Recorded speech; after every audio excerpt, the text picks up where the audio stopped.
Hey everyone, it's OSK. Today I wanted to get into the ins and outs of the Toxicologist class and how to use it effectively. I'll explain the basics of how to play as a Toxicologist, and later in the video we'll even get into some advanced techniques that you yourself can take right into your games right after this video. Now, before we dive in, please consider leaving a like if you end up liking the video, and subscribe to the channel if you like this sort of stuff. I make plenty of guides on the channel that I think you'll enjoy, so feel free. Also, don't forget to check out the socials down below, and without further ado, let's get into this. To begin, let's start with the overview of the class and its identity. The in-game description reads damage over time and stealth. This is probably one of the more misleading descriptions the game has to offer. The Toxicologist is first and foremost an assassin style of class, so the description should read burst damage and stealth to match its actual function. Basically, with how the class works, possessing a lot of mobility and extra damage out of stealth, you should be able to surprise your enemies and catch them out of position a lot more easily than other classes. When played well, the Toxicologist is a damage machine capable of blowing up any member of the enemy team and silencing foes who would seek to ruin your day. Before we get into the particulars of the class, let's take a look at the Toxic Gauntlet itself. It possesses a spell that fires a toxic spray with 10 individual toxic streams that damage the enemy based on how many toxic streams hit them. Think of this like the Shotgun Gauntlet meant for up close and personal engagements. Toxic will also apply corrosion on its own, which will chew through your opponent's armor for some damage over time, and its sorcery throws a toxic cloud that lingers on the battlefield for 5 seconds, and is the source of most of the fun in the Toxicologist class. We'll get into the skills we'll use with it later, but for now, let's talk about all the notable elemental interactions that the Toxic Gauntlet can make use of. To start, Fire and Toxic is probably the one you're mostly familiar with already. These elements combined create what's known as Dragon Fire, and it hits for quite a nice chunk of damage with a large area of effect. The most common use of this interaction is throwing down a toxic cloud and shooting a fireball at it. You can also toss the cloud through a firewall. In addition to the Dragon Fire explosion, you can also spray your Toxic Gauntlet into flame walls and fire puddles to create more stationary versions, and you can ignite your toxic puddles with fire as well. Also good to know is fireballs will eat through your toxic spray, completely negating your attacks. Toxic and Stone is pretty simple, just use a shockwave through toxic puddles on the ground to landscape them away. Toxic and Wind can be quite useful when combined together. The Toxic Tornado is a staple of Spellbreak, providing a decent source of corrosion as well as aerial CC. It can also be combined with fire for some explosive results. Alternatively, using a wind shear on a toxic puddle and a toxic tornado will create little areas of toxic gas, and wind shears will blow away toxic clouds when cast at them. Toxic and Lightning is a great source of stun CC, as shocking toxic puddles and toxic clouds will cause them to shock enemies, preventing them from casting any spells or runes for about 2.5 seconds. And lastly, Toxic and Frost possesses some of the coolest applications with each other. Frost will of course freeze toxic puddles and toxic cloud, which can provide some interesting interactions, including a freeze if done directly on top of your opponent, but the most interesting part is a toxic spray can actually block even a fully charged Ice Lance and negate it altogether. You won't get this often, but it is in the game. You can achieve the same effect by shooting a toxic spray through a flash freeze sorcery as well. And that about covers the elemental interactions you'll need to know about Toxic, so let's get into the class skills now. Viscosity makes your toxic spray lay down toxic puddles that slows your enemies when they step on them. They also tick for damage frequently and can damage yourself as well as teammates, so be careful. The second skill in the Toxicologist's kit is Vanishing Mists, and this is the bread and butter of the class. Once Vanishing Mists is obtained at level 2, it allows the user to dash through a friendly toxic cloud and become invisible for 3 seconds. This can be reactivated as long as the toxic cloud is up on the field, so there are a few tricks to be had.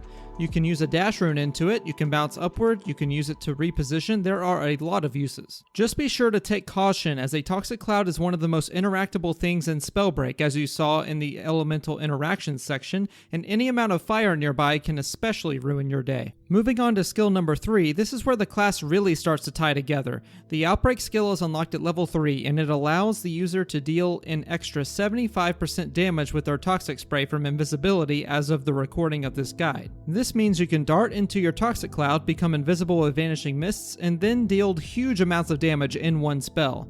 You can also use this with the Invisibility rune and Shadow Step, and this allows for huge amounts of burst damage in only a couple of shots. Outbreak should be your main source of damage as a Toxicologist 9 times out of 10, so be sure to go invisible and land as many slaps as possible. Finally, Toxicologist's fourth skill is spreading sickness, and other than some gross memes the community likes to put out, I'm looking at you tacos, its main purpose is to allow a wider area for Vanishing Mists to be procced from. You typically want to plan ahead and toss these 3 clouds a bit away from you to get the full spread of them, and then dart in when you're sure they won't be burned away. You can also use a tech or 2 out of them, which I'll get into later. By using these 4 skills, Toxicologist has a clear identity of a stealthy burst assassin, and when used correctly, you can absolutely obliterate your opponents. Now for some example builds for the Toxicologist. Most of the time you want to go for the new 2-2-2 build in solos and in Clash. As of patch 1.2, this build has the talents Runic Fluency, Scavenging, and Recovery, with Frost Offhand and the Shadow Step rune. The purpose of this build is made very evident with the use of Runic Fluency. Basically, we're looking to have as many chances as possible to proc Outbreak and burst away our opponents. With an extra rune charge, you can theoretically do something like activate a Vanishing Mist,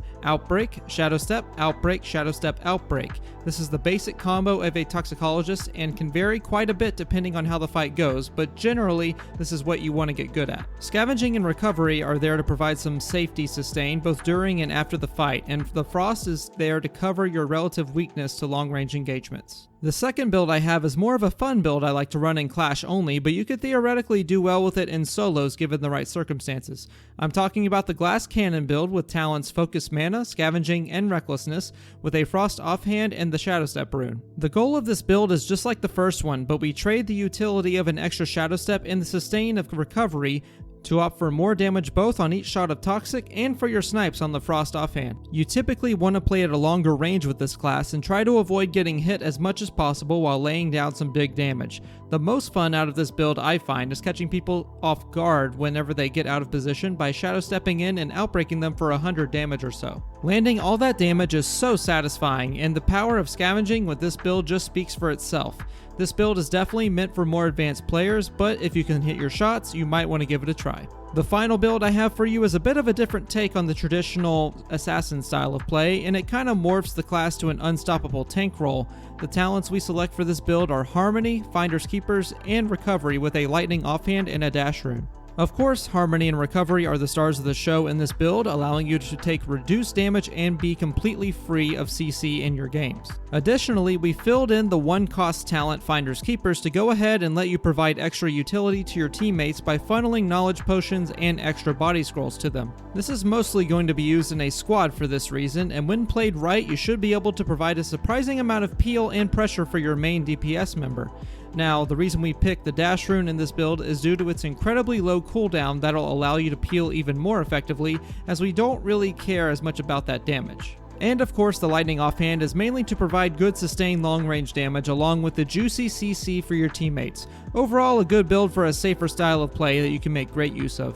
Now to get into some of the more advanced techniques of the class. Some of you veterans are already going to know most if not all of these, but I'll still include a few I think are cool or could help some of you newer guys out. The first advanced tip I have for you is knowing when to re-enter your Vanishing Mist instead of immediately going for a Shadow Step and burning a rune charge. Of course, it's very tempting to go for the immediate move forward to try and eliminate the enemy as quickly as possible, but while you're in a fight, consider how fast the enemy is moving, where the enemy is moving, and try to decide if they're going to be close enough to your Toxic Cloud for you to re-enter and get an extra Outbreak slap out of it. You can also use the extra Vanishing Mist to disguise a Frost Snipe charge or other similar techniques. Either way, your cloud lasts for 5 entire seconds, so you have plenty of time to dance around it for a bit. The second technique I'll show you is using the splitting of Toxic Clouds when you have Spreading Sickness unlocked. By standing next to skinny obstacles like a tree or an uneven terrain like an outcrop of rocks, you can practice throwing your 3 clouds in such a way that only 1 cloud expands up close and 2 more expand further in front of you. This is even better when you can land them almost in a line that you can travel down towards a distant enemy and surprise them with an outbreak or 2. Practice this a bit in the practice tool and then take it into your games.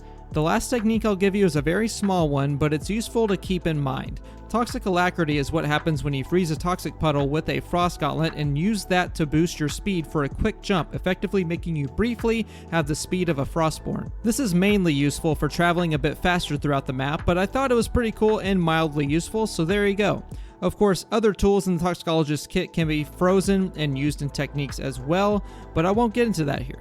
Go experiment for yourself, and those of you that know already know. Now to leave you with some general tips for playing the class, when aiming your toxic spray, try to aim slightly in front of your target. The spray itself does possess some travel time, so aiming directly at your target might cause you to miss the bulk of your damage if you're too far away. Another tip is to try to use the invisibility from Vanishing Mist to disguise a frost snipe when trying to seal out an exile. Most of the time, if your opponent realizes you're a toxicologist, their first instinct is to either shoot a bunch of fire at you or levitate and try to create distance between themselves and you. The levitation reaction is the one you're looking for in this example. As soon as you use Vanishing Mist, hold down your Frost primary fire to start charging the Ice Lance. If the enemy is close, you can cancel into an Outbreak Slap, and if the enemy is floating away, you have an easy snipe you can hit 9 times out of 10. You can also use this technique with Shadow Step, although the window of invisibility is much shorter, so practice a bit and use it out there. A few more tips regarding your Toxic Cloud here. If you know you're entering a fight with a fire user, try to use your Vanishing Mist early as your first source of outbreak before they have a chance to blow it up in your face. Conversely, if the enemy is very low and you have your Toxic Cloud off a cooldown, you can toss it their way for some extra damage or even a Dragonfire explosion if they are near fire. The same applies in the very early game off the drop. If an enemy drops right next to you, you can lead by tossing your Toxic Cloud at them for residual damage while you track their health bar and slap them through the cloud. If they're a Pyromancer, they might even accidentally ignite the cloud and damage themselves more. The Toxicologist class is one of the strongest in the game, and when played well, you should always find yourself with an advantage in your fights. Alright everyone, that's going to conclude my Spellbreak Toxicologist guide. Hope you all learned something and also enjoyed the video. Of course, if you have any tips of your own, feel free to post them in the comments. I hope this opens a few eyes to the power this class possesses if you didn't already know, and maybe you'll find a new class to main after this video. Anyway, as I mentioned at the beginning, don't forget to like the video if you liked it, subscribe to the channel, do the YouTube thing, and check out the socials down in the box below. That's going to do it for me. Y'all have a great day, and I will see you all out there.